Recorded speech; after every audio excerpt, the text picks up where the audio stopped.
Good afternoon, everybody. Before I answer a few questions, I just want to say a few words about the agreement we've reached on tax cuts. Now, my number one priority is to do what's right for the American people, for jobs, and for economic growth. I'm focused on making sure that tens of millions of hardworking Americans are not seeing their paychecks shrink on January 1st just because the folks here in Washington are busy trying to score political points. And because of this agreement, middle-class Americans won't see their taxes go up on January 1st, which is what I promised. A promise I made during the campaign, a promise I made as president. Because of this agreement, 2 million Americans who lost their jobs and are looking for work will be able to pay their rent and put food on their table. And in exchange for a temporary extension of the high-income tax breaks, not a permanent, but a temporary extension, a policy that I opposed, but that Republicans are unwilling to budge on, this agreement preserves additional tax cuts for the middle class that I fought for and that Republicans opposed 2 years ago. I'll cite three of them. Number one, if you are a parent trying to raise your child or pay college tuition, you will continue to see tax breaks next year. Second, if you're a small business looking to invest and grow, you'll have a tax cut next year. Third, as a result of this agreement, we will cut payroll taxes in 2011, which will add about $1,000 to the take-home pay of a typical family. So this isn't an abstract debate. This is real money for real people. It will make a real difference in the lives of the folks who sent us here. It will make a real difference in the pace of job creation and economic growth. In other words, it's a good deal for the American people. Now, I know there are some who would have preferred a protracted political fight, even if it had meant higher taxes for all Americans, even if it had meant an end to unemployment insurance for those who are desperately looking for work. And I understand the desire for a fight. I'm sympathetic to that. I'm as opposed to the high-end tax cuts today as I've been for years. In the long run, we simply can't afford them. And when they expire in 2 years, I will fight to end them, just as I suspect the Republican Party may fight to end the middle-class tax cuts that I've championed and that they've opposed. So we're going to keep on having this debate. We're going to keep on having this battle. But in the meantime, I'm not here to play games with the American people or the health of our economy. My job is to do whatever I can to get this economy moving. My job is to do whatever I can to spur job creation. My job is to look out for middle-class families who are struggling right now to get by, and Americans who are out of work through no fault of their own. A long political fight that carried over into next year might have been good politics, but it would be a bad deal for the economy, and it would be a bad deal for the American people. And my responsibility as president is to do what's right for the American people. And that's a responsibility I intend to uphold as long as I'm in this office. So, with that, let me take a couple of questions. Ben Feller. Thank you, Mr. President.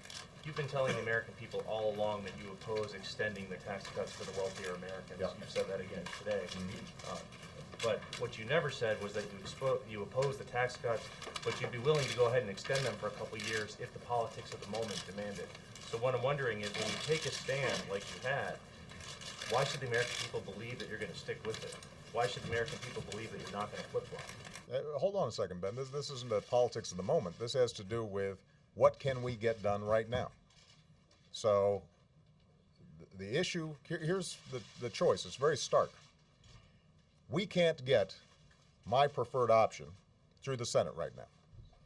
As a consequence, if we don't get my option through the Senate right now, and we do nothing, then on January 1st of 2011, the average family is going to see their taxes go up about $3,000.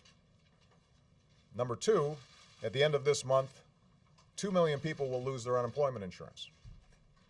Now, I have an option, which is to say, you know what, I'm going to keep fighting a political fight, which I can't win in the Senate. And by the way, there are going to be more Republican senators in the Senate next year sworn in than there are currently. So the likelihood that the dynamic's going to improve for us getting my preferred option through the Senate will be diminished. I've got an option of just holding fast to my position, and as a consequence, 2 million people may not be able to pay their bills, and tens of millions of people who are struggling right now are suddenly going to see their paychecks smaller. Or, alternatively, what I can do is I can say that I am going to stick to my position that those folks get relief, that people get help for unemployment insurance, and I will continue to fight before the American people to make the point that the Republican position is wrong. Now, if there was not collateral damage, if this was just a matter of my politics or being able to persuade the American people to my side, then I would just stick to my guns. Because the fact of the matter is the American people already agree with me. I mean, there are polls showing right now that the American people, for the most part, think it's a bad idea to provide tax cuts to the wealthy. But the issue is not me persuading the American people. They're already there. The issue is how do I persuade the Republicans in the Senate who are currently blocking that position. I have not been able to budge them. And I don't think there's any suggestion anybody in this room thinks realistically that we can budge them right now. And in the meantime, there are a whole bunch of people being hurt, and the economy would be damaged. And my first job is to make sure that the economy is growing, that we're creating jobs out there, and that people who are struggling are getting some relief. And if I have to choose between having a protracted political battle on the one hand, but those folks being hurt, or helping those folks and continuing to fight this political battle over the next 2 years, I will choose the latter. Let me follow quickly, sir. You're describing the situation you're in right now. What about the last 2 years when it comes to your preferred option? Was there a failure either on the part of the Democratic leadership on the Hill or here that you couldn't preclude these wealthier cuts from going forward? Well, let me say that on the Republican side, this is their holy grail, these tax cuts for the wealthy. This is seems to be their central economic doctrine. And so unless we had 60 votes in the Senate at any given time, it would be very hard for us to move this forward. I have said that I would have liked to have seen a vote before the election. I thought this was a strong position for us to take into the election, to crystallize the positions of the two parties, because I think the Democrats have better ideas. I think our proposal to make sure that the middle class is held harmless, but that we don't make these Bush tax cuts permanent for wealthy individuals because it was going to cost the country at a time when we've got these looming deficits, that was the better position to take. And the American people were persuaded by that. But the fact of the matter is, I haven't persuaded the Republican Party. I haven't persuaded Mitch McConnell, and I haven't persuaded John Boehner. And if I can't persuade them, then I've got to look at what is the best thing to do given that reality for the American people and for jobs. Juliana. Thank you, Mr. President. Back in July, your budget office's mid-session review forecast that unemployment would be 7.7% in the fourth quarter of 2012. Will this package deal lower that projected rate? And also, is it going to do more to boost growth and create jobs than your Recovery Act? This is not as significant a boost to the economy as the Recovery Act was, but we're in a different situation now. I mean, when the Recovery Act passed, we were looking at a potential Great Depression, and we might have seen unemployment go up to 15%, 20%, we don't know. In combination with the work we did in stabilizing the financial system, the work that the Federal Reserve did, that's behind us now. We don't have the danger of a double-dip recession. What we have is a situation in which the economy, although growing, although company profits are up, although we are seeing some job growth in the private sector, the economy is not growing fast enough to drive down the unemployment rate given the 8 million jobs that were lost before I came into office and just as I was coming into office. So what this package does is provide an additional boost that is substantially more significant than I think most economic forecasters had expected. And in fact, you've already seen some just over the last 24 hours suggest that we may see faster growth and more job growth as a consequence of this package. I think the payroll tax holiday will have an impact. Unemployment insurance probably has the biggest impact in terms of making sure that the recovery that we have continues and perhaps at a faster pace. So overall, every economist I've talked to suggests that this will help economic growth and this will help job growth over the next several months. And that is the main criteria by which I made this decision. Look, this is something that I think everybody has to remember. And I would speak especially to my fellow Democrats who I think rightly are passionate about middle-class families, working families, low-income families who are having the toughest time in this economy. The single most important jobs program we can put in place is a growing economy. The single most important anti-poverty program we can put in place is making sure folks have jobs and the economy is growing. We can do a whole bunch of other stuff, but if the economy is not growing, if the private sector is not hiring faster than it's currently hiring, then we are going to continue to have problems no matter how many programs we put into place. And that's why when I look at what our options were, for us to have another 3, 4, 5 months of uncertainty, not only would that have a direct impact on the people who see their paychecks get smaller, not only would that have a direct impact on people who are unemployed and literally depend on unemployment insurance to pay the bills or keep their home or keep their car, but in terms of macroeconomics, the overall health of the economy, that would have been a damaging thing. Just to follow up, the unemployment rate was just north of 8%. Yeah.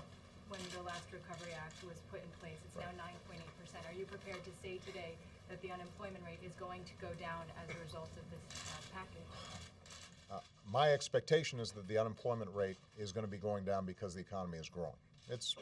And even though it's growing more slowly than I'd like, it's still growing. Now, how fast it's going to go down, how quickly the economy is going to grow, when our private sector businesses going to start making the investments in plant and equipment and actually start hiring people again. There are a lot of economists out there who have been struggling with that question. So I'm not going to make a prediction. What I can say with confidence is that this package will help strengthen the economy, will help strengthen the recovery. That I'm confident about. Chuck Todd. Mr. President, what do you say to Democrats who say you're rewarding Republican obstruction here? You yourself used in your opening statement they were unwilling to budge on this. A lot of progressive Democrats are saying they're unwilling to budge, Right. and you're asking them to get off the fence and budge. Why should they be rewarding Republican obstruction? Well, let me use a couple of analogies. I've said before that I felt that the middle class tax cuts were being held hostage to the high-end tax cuts. I think it's tempting not to negotiate with hostage takers unless the hostage gets harmed. Then people will question the wisdom of that strategy. In this case, the hostage was the American people, and I was not willing to see them get harmed. This is not an abstract political fight. This is not isolated here in Washington.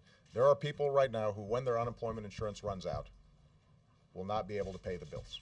There are folks right now who are just barely making it on the paycheck that they've got, and when that paycheck gets smaller on January 1st, they're going to have to scramble to figure out, how am I going to pay all my bills?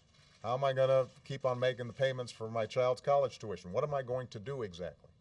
Now, I could have enjoyed the battle with Republicans over the next month or two because, as I said, the American people are on our side. This is not a situation in which I have failed to persuade the American people of the rightness of our position. I know the polls. The polls are on our side on this. We weren't operating from a position of political weakness with respect to public opinion. The problem is that Republicans feel that this is the single most important thing that they have to fight for as a party. And in light of that, it was going to be a protracted battle, and they would have a stronger position next year than they do currently. So, I guess another way of thinking about it is that certainly if we had made a determination that the deal was a permanent tax break for high-income individuals in exchange for these short-term things that people need right now, that would have been unacceptable. And the reason is because you would be looking at $700 billion that would be added to the deficit with very little on the short term that would help to offset that. The deal that we've struck here makes the high-end tax cuts temporary. And that gives us the time to have this political battle without having the same casualties for the American people that are my number one concern. Aren't you telegraphing, though, a negotiating strategy of how the Republicans can beat you in negotiations all the way through the next year because they can just stick to their guns, stay united, be unwilling to budge, to use your words, and force you to capitulate? I don't think so, and the reason is because this is a very unique circumstance. This is a situation in which tens of millions of people would be directly damaged and immediately damaged, and at a time when the economy is just about to recover. Now, keep in mind, I've just gone through 2 years, Chuck, where the rap on me was I was too stubborn and wasn't willing to budge on a whole bunch of issues, including, by the way, health care, where everybody here was writing about how, despite public opinion and despite this and despite that, somehow the guy's going to bulldoze his way through this thing. Now, well, but that's my point. My point is I don't make judgments based on what the conventional wisdom is at any given time. I make my judgments based on what I think is right for the country and for the American people right now. I will be happy to see the Republicans test whether or not I'm itching for a fight on a whole range of issues. I suspect they will find I am. And I think the American people will be on my side on a whole bunch of these fights. But right now, I want to make sure that the American people aren't hurt because we're having a political fight. And I think that this agreement accomplishes that. And, as I said, there are a whole bunch of things that they are giving up. I mean, the truth of the matter is, from the Republican perspective, the earned income tax credit, the college tuition tax credit, the child tax credit, all those things that are so important for so many families across the country, those are things they really opposed. And so temporarily, they are willing to go along with that, presumably because they think they can beat me on that over the course of the next 2 years.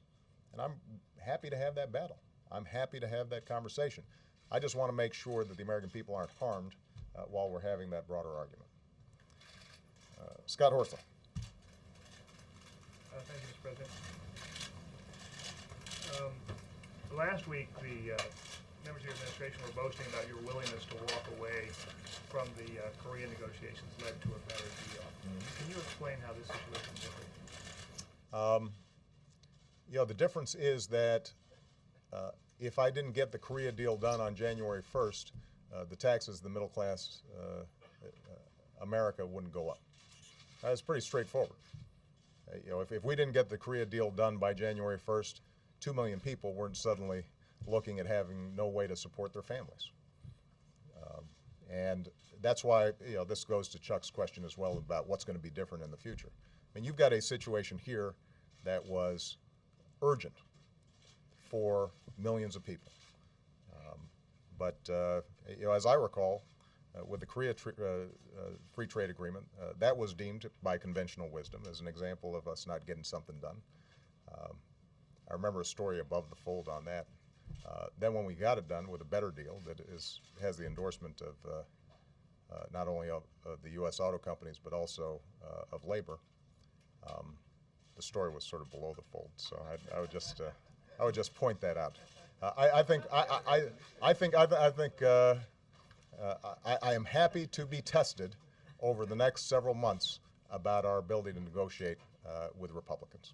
Having bought that time now, do you hope to use this 2-year window to push for a broader overhaul of the tax code? Yes, and the answer is yes. I mean, part of what I want to do is to essentially get the American people in a safe place so that we can then get the economy in a stable place.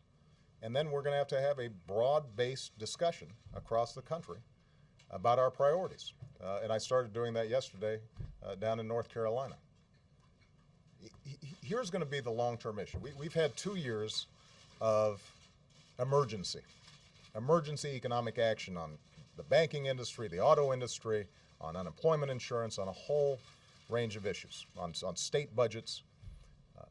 The situation's now stabilized, although for those folks who are out of work, it's still an emergency. So we've still got to focus short-term on job growth. But we've got to have a larger debate about how is this country going to win the economic competition of the 21st century?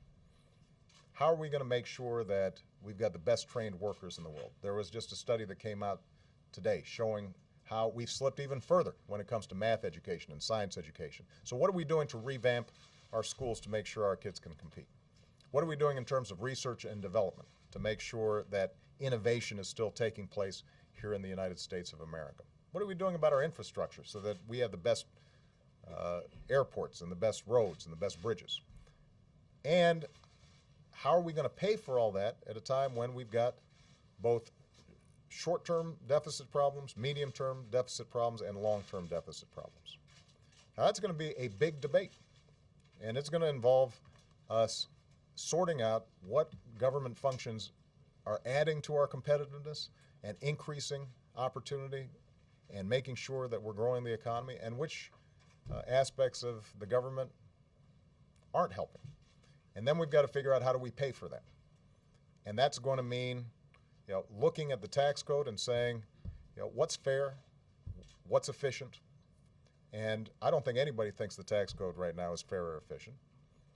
But we've got to make sure that we don't just paper over those problems by borrowing from China or Saudi Arabia. And so that's going to be a major conversation. And in that context, I don't see how the Republicans win that argument. I don't know how they are going to be able to argue that extending permanently these high-end tax cuts is going to be good for our economy when, to offset them, we'd end up having to cut vital services for our kids, for our veterans, for our seniors.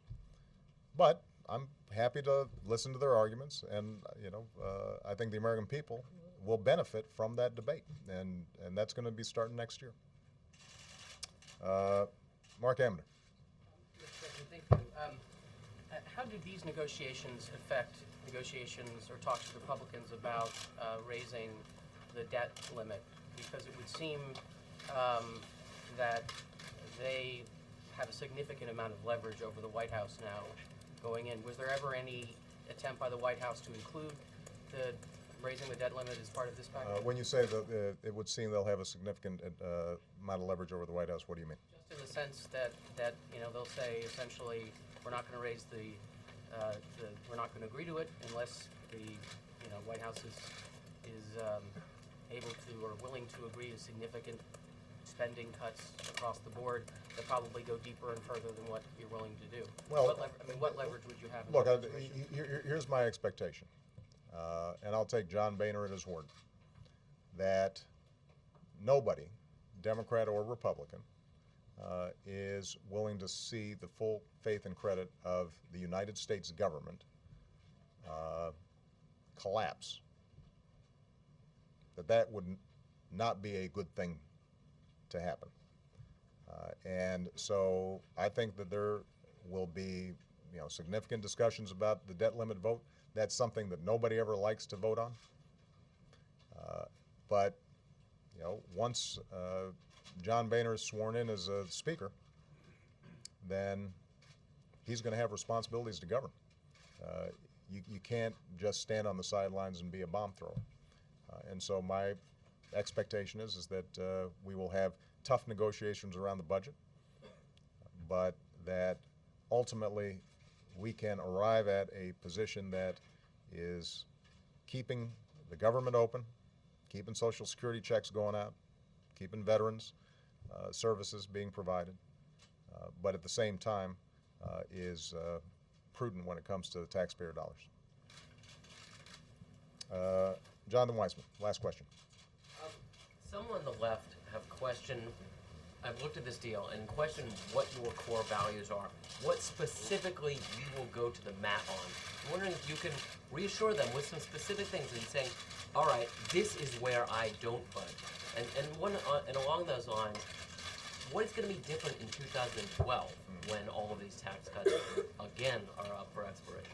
Well, what's going to be different in 2012 we've just discussed, which is we will have had 2 years to discuss the budget. Not in the abstract, but in concrete terms. I mean, over the last 2 years, the Republicans have had the benefit of watching us take all these emergency actions,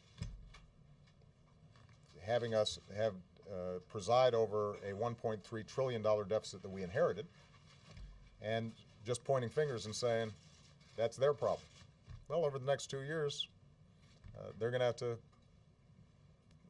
show me what it is that they think they can do. And I think it becomes pretty clear after you go through the budget line by line that if, in fact, they want to pay for $700 billion worth of tax breaks to wealthy individuals, that's a lot of money. And that the cuts, corresponding cuts that would have to be made, are very painful.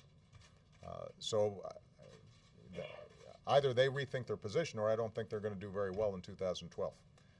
So that's on the first point. With respect to the bottom line in terms of what my core principles are, yeah. In the sand now.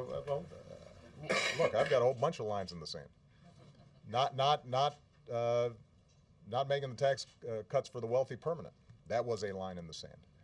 Making sure that the things that most impact middle-class families and low-income families, that those were preserved. That was a line in the sand. I would not have agreed to a deal, which, by the way, some in Congress were talking about, of just a 2-year extension on the Bush tax cuts and 1 year of unemployment insurance, but meanwhile, all the other provisions of earned income tax credit or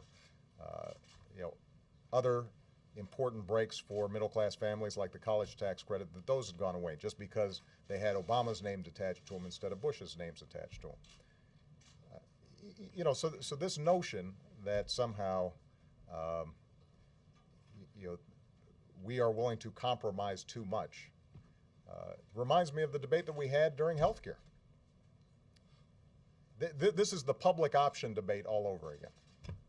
So I pass a signature piece of legislation where we finally get health care for all Americans, something that Democrats had been fighting for 100 years,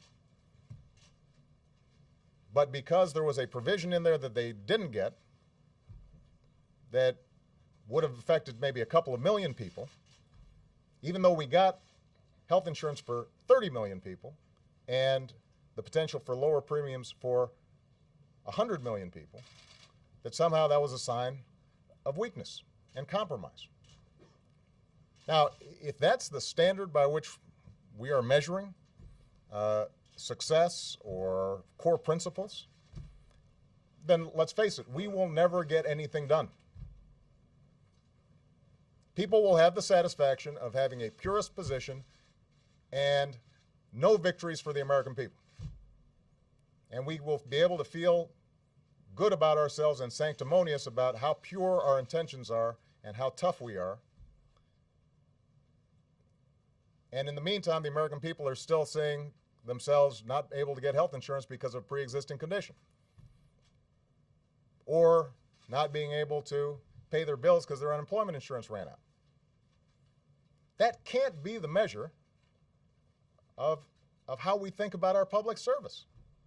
That can't be the measure of what it means to be a Democrat. This is a big, diverse country. Not everybody agrees with us. I know that shocks people.